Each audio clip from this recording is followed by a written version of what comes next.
तो दोस्तों आज की हमारी कहानी है मेरी ताकत।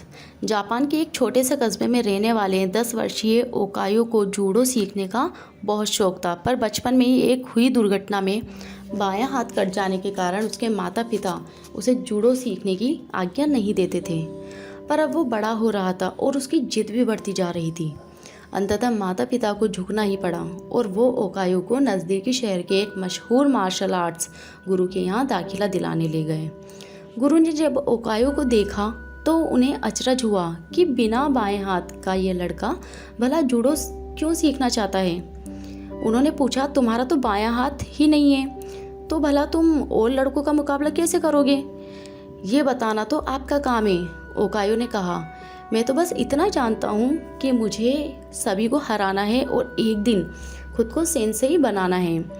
गुरु उसकी सीखने की दृढ़ इच्छा शक्ति से काफ़ी प्रभावित हुए और बोले, ठीक है, मैं तुम्हें सिखाऊंगा, लेकिन एक शर्त है, तुम मेरे हर एक निर्देश का पालन करोगे और उसमें दृढ़ विश्वास रखोगे।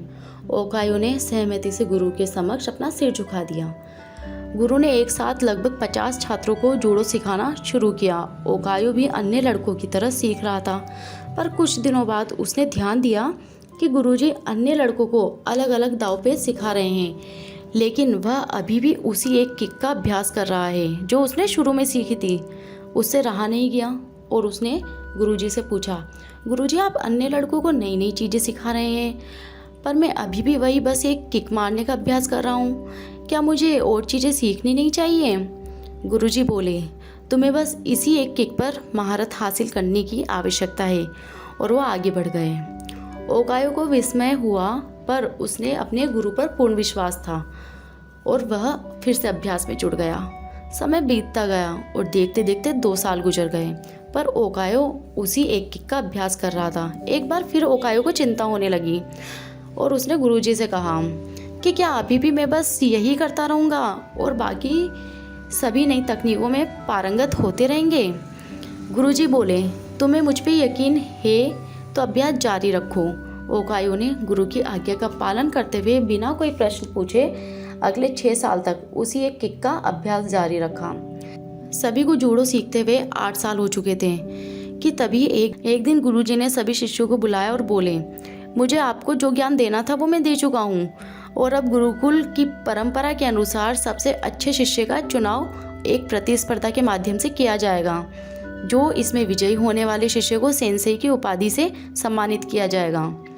प्रतिस्पर्धा आरंभ हुई। गुरुजी ओकायो को उसके पहले मैच के में हिस्सा लेने के लिए आवाज़ दिए। ओकायो ने लड़ना शुरू किया और खुद को आश्चर्यचकित करते हुए उसने 2 बड़े मैच आसानी से जीत लिए। तीसरा मैच थोड़ा कठिन था, लेकिन कुछ संघर्ष के बाद विरोधी ने कुछ क्षणों के लिए अपना ध्यान उस पर से हटा दिया। ओकायो को तो मानो इसी मौके का इंतज़ार था। उसने अपनी अचूक किक विरोधी के ऊपर जमा दी और मैच अपने नाम कर लिया। अभी भी अपनी सफलता से आश्चर्य में पड़े ओकायो ने फाइनल में अपनी जगह बना ली। इस बार विरोधी कहीं अधिक ताकतवर, अनुभवी और विशाल था। देखकर ऐसा लगता था कि ओकायो उसके सामने 1 मिनट भी नहीं टिक पाएगा। मैच शुरू हुआ। विरोधी ओकायो पर भारी पड़ रहा था। रेफरी ने मैच रोककर विरोधी को विजेता घोषित करने का प्रस्ताव रखा, लेकिन तभी गुरुजी ने उसे रोकते हुए कहा, नहीं, मैच पूरा चलेगा। मैच फिर शुरू हुआ। विरोधी अति आत्मविश्वास से भरा हुआ था और अब ओकायो को कम आंक रहा था और इसी दम में उसने एक भारी गलती कर दी। उसने अपना गार्ड छोड़ दिया। ओकायो ने इसका फ़ायदा उठाते हुए 8 साल तक जिस किक की प्रैक्टिस की थी उसे पूरी ताकत और सटीकता के साथ विरोधी के ऊपर जड़ दी और उसे ज़मीन पर धराशायी कर दिया। उस किक में इतनी शक्ति थी कि विरोधी वहीं मूर्छित हो गया और ओकायो को विजेता घोषित कर दिया गया। मैच जीतने के बाद ओकायो ने गुरुजी से पूछा, सेंसेई, भला मैंने यह प्रतियोगिता सिर्फ एक मुँह सीख कर कैसे जीत ली?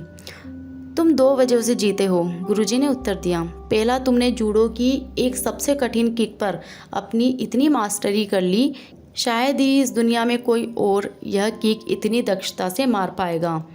और दूसरा कि इस किक से बचने का एक ही उपाय है और वह है विरोधी को बाएं हाथ से पकड़कर उसे ज़मीन पर गिराना। ओकायो समझ चुका था कि आज उसकी सबसे बड़ी कमजोरी ही उसकी सबसे बड़ी ताकत बन चुकी थी। फ्रेंड्स, ह्यूमन बीइंग होने का मतलब ही है इम्परफेक्ट होना। इम्परफेक्शन अपने आप में बुरी नहीं होती, बुरा होता है हमारा उससे डील करने का तरीका।